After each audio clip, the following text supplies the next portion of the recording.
I mean, you know we serve an awesome God. Amen. I mean, you know there's nothing too hard for Him. Amen. Praise God. He's still in the saving business. He's still in the healing business. He's still in the delivering business. Amen. Praise God. He's an awesome God. Yes, He is. Praise God. So thankful. So thankful. Praise God that He's still touching lives and hearts. Thank you, Lord. Praise God. How many will give me about 10 minutes this morning? Praise God. Praise God. I promise you I'll do my best to get, and I know the Lord's moving. Somebody said, you usually dismiss with the Lord's moving. I got a word this morning. Praise God. Praise God. I'll get you out of here before the Mexican restaurant closes tonight. Praise God. But in scriptures you've heard before. Praise God. But I want to go to 2 Kings, the 7th chapter. 2 Kings is the 7th chapter. We'll start reading verse 1. And I'll read verse 1 and let you be seated because I know you've been standing a while. Then Elisha said, hear ye the word of the Lord. Thus saith the Lord, tomorrow about this time shall a measure of fine flour be sold for a shekel, and 2 measures of barley for a shekel in the gates of Samaria. You may be seated. And I'm going to read on down to verse 9. Then a Lord on whose hand the king leaned answered the man of God and said, behold, if the Lord will make windows in heaven, might this thing be? And he said, behold, thou shalt see it with thine eyes, but thou shalt not eat thereof. And there were 4 leprous men at the entering in of the gate. And they said one to another, why sit we here until we die?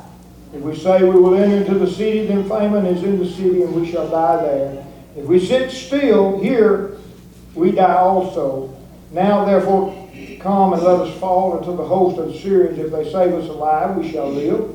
If they kill us, we shall but die. And they arose up in the twilight to go into the camp of the Syrians.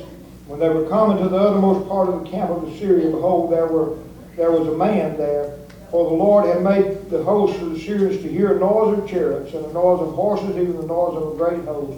And they said one to another, lo, the king of Israel hath hired against us the kings of the Hittites and the kings of the Egyptians to come upon us. Wherefore they arose and fled in twilight, and left their tents and their horses and their asses, even the camp as it was, and fled for their life.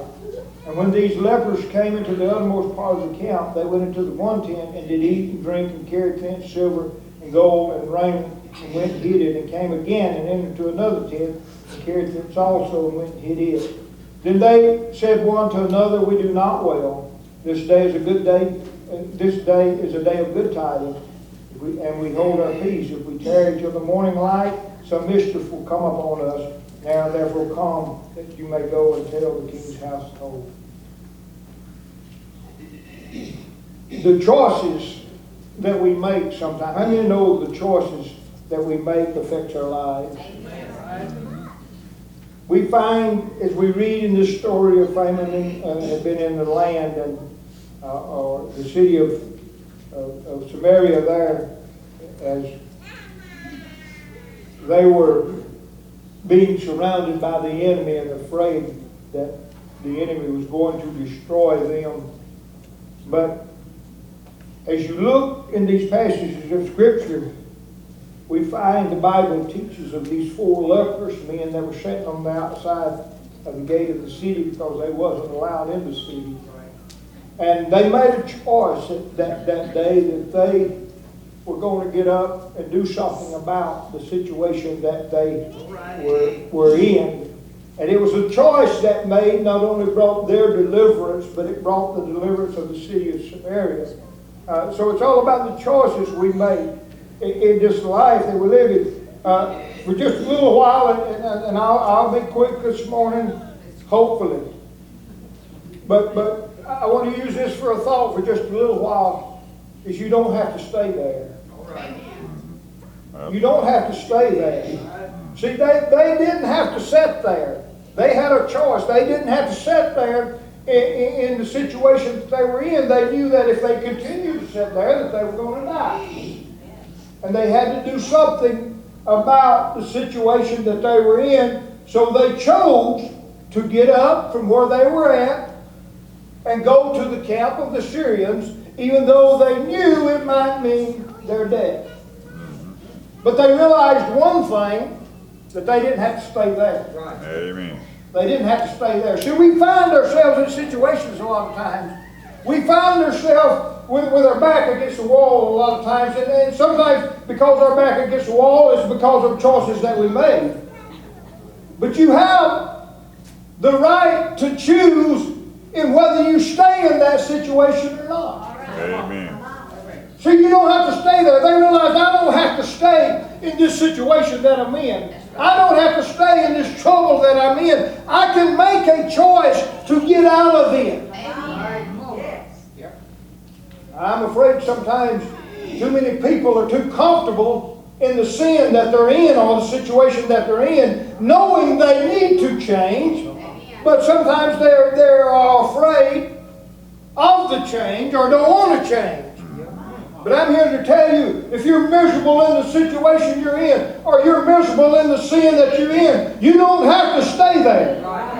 You can get up and do something about what your situation is. You don't have to stay there. Those 4 leprous men chose to do something about the situation that they were in, and the choices that they made not only saved their lives, but saved the lives of the entire city of Samaria. So, whatever state you find yourself in, whatever situation you find yourself in that's bringing misery to your life, you don't have to stay there. Amen. You don't have to stay there. We look into some more scriptures in the book of Luke, and again, most of you have heard these stories, but we're going to go over them again in Luke the 15th chapter and the 11th verse.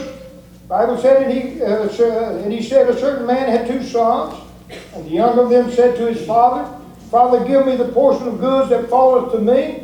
And he divided unto them his living. And not many days after, the younger son gathered all together and took his journey to a far country, and there wasted his substance with riotous living. Could I tell you, could I just be plain with you this morning? If you're not living for Jesus, you're wasting your life. Amen. Huh? If you're not living for Jesus, you're wasting your life. But he wasted his substance on riotous living. And when he had spent all, there arose a mighty famine in that land, and he began to be in want. See, it was his choice. He chose to leave the Father's house. His choices got him in the situation that he was in. He went and joined himself to a citizen of that country, and he sent him in his fields to feed swine. He would fain have filled his belly with the husk that the swine did eat, and no man gave unto him.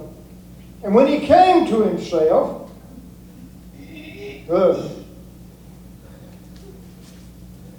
when he came to himself, what happened when he came to himself? He realized he didn't have to stay there. Right. Huh? He realized, I'm in the hog pen about to eat with these pigs, and I don't have to stay here. That's right. Right. The choices he made got him to the hog pen, Right. Yes. but he once again had the opportunity to make a choice of whether to stay in the hog pen or not. I'm here to tell you, you don't have to stay there. Right. You don't have to stay in the hog pen. You don't have to stay Amen. under the influence of Satan any longer. Right. Come on. You don't have to stay there. When he came to himself, he said, how many hired servants of my father's have bread enough and to spare, and I perish with hunger? Look, now here comes the decision. Here comes the choice. Here comes where he realized he didn't have to stay there. I will arise and go to my father, and I'll say to him, Father, I've sinned against heaven and before thee, am more worthy to be called thy son. Make me as one of thy hired servants. And he arose. See, one of the first choices we got to make is to get up and do something about the situation that we're in. Come on.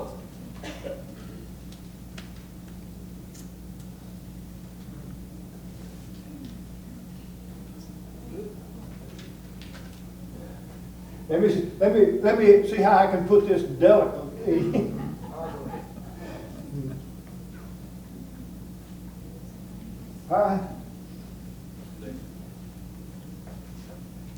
Fully, I guess, on pride that causes you to sit there. Right. Shame on you for letting pride get in your way of changing the situation in your life. Come on now. Come on.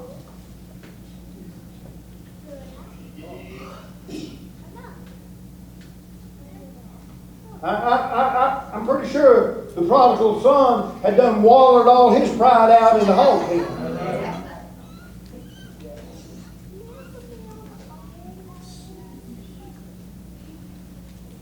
And he arose and came to his father, but when he was a great way off, his father saw him and had compassion and ran and fell on his neck and kissed him. And the son said unto him, Father, I have sinned against heaven, in thy sight, no more worthy to be called thy son. But the father said to his servants, bring forth the best robe, put it on him, and put a ring on his hand, and shoes on his feet. Bring hither the fatted calf, and kill it, and let us eat and be merry. For this my son was dead, and is alive again. He was lost and is found. And they began to be merry. So you have the power to change the situation Come on. that you're in by the choices you make. The prodigal son chose to live. Right. I said the prodigal son chose to live, to go back to the father's house. Huh? Amen. See, he realized, I don't have to stay here. I don't have to stay in this hog pen. I don't have to stay in this situation. I don't have to stay where I am. I don't have to bow down under the pressure of Satan any longer. I can get up and I can go back to my father's house. I can go back to where I belong. I've got choices I can make. Right. You've heard people say, I don't have no choice. You've always got a choice. You've always got a choice.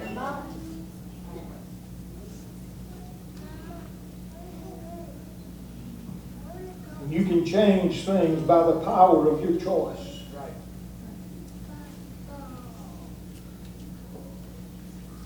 And here's one.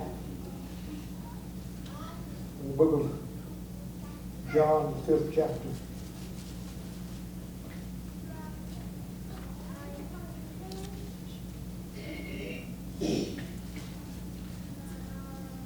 Again, it's familiar scripture. I got a new Bible. These pages are hard to turn until I get them broke in. John 5:1. Many of you read that first scripture and you know the story already.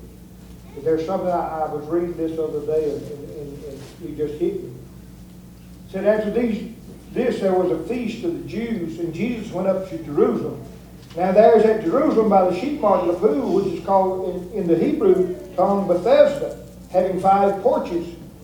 In these lay a great multitude of impotent folk, of blind, halt, withered, waiting for the moving of the water. For an angel went down at a certain season to the pool and troubled the water. Whosoever then first, after the troubling of the water, stepped in was made whole of whatsoever disease he had. And a certain man was there, which had an infirmity 38 years. And when Jesus saw him lie, and knew that that don't mean lying with his mind. He was laying down. He couldn't stand. When Jesus saw him lie and knew that he had been now, Jesus knew. He said he'd been now a long time in that case. He saith unto him, wilt thou be made whole? Will you be made whole? But why did Jesus ask him that question? Because he knew he'd been in that state a long time. And he wanted to be sure, because Jesus he wanted to be sure that that man wanted to be healed. Right. Wanted to be out of the situation that he was in. This man began to realize he didn't have to stay where he was. But here's something. He said, he began to say, well, you know, somebody always steps back. He said, the impotent man answered him, Sir, I have no man when the waters trouble to put me in the pool, but while I'm coming, another steppeth down before me. And Jesus told him to rise, take up your bed and walk. He had a choice to make to take up his bed and walk. But I said all this. The man was making excuses for why he'd been in that state that he was in for 38 years. And I'm here to tell you this morning that the excuses stop with Jesus. Maybe I'll say that again.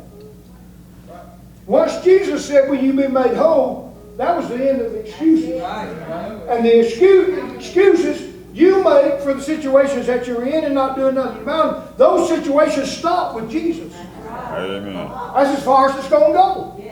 When Jesus gives you the opportunity to do something about the situation that you're in, the excuses stop with Jesus.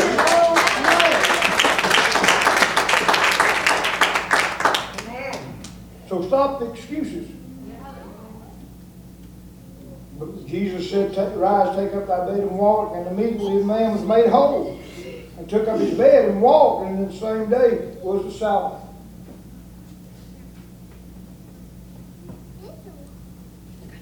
Jesus was the end of his excuses. Jesus is the end of our excuses. Why? Because he's the final authority on anything. Right.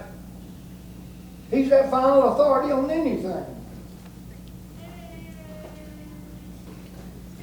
Joel 3:14, and I'm closing. Joel 3:14 simply said, multitudes, multitudes in the valley of decision. For the day of the Lord is near in the valley of decision. You don't have to stay in that valley. You can decide today to live for Jesus. You can decide today. Don't go home today with indecision in your heart, because the excuses stop with Jesus. The excuses start with Jesus. Stop with Jesus. And let me read this right quick. Psalms 40, 1 through 3. It said, I waited patiently for the Lord, and he inclined unto me and heard my cry. He brought me up also out of a horrible pit. So you don't have to stay in that pit. You don't have to stay there. Could I tell you this morning, tell somebody this morning, you don't have to stay there. Amen. Satan has convinced you or tried to convince you there's no hope or there's no way out. But I'm here to tell you this morning, you don't have to stay there.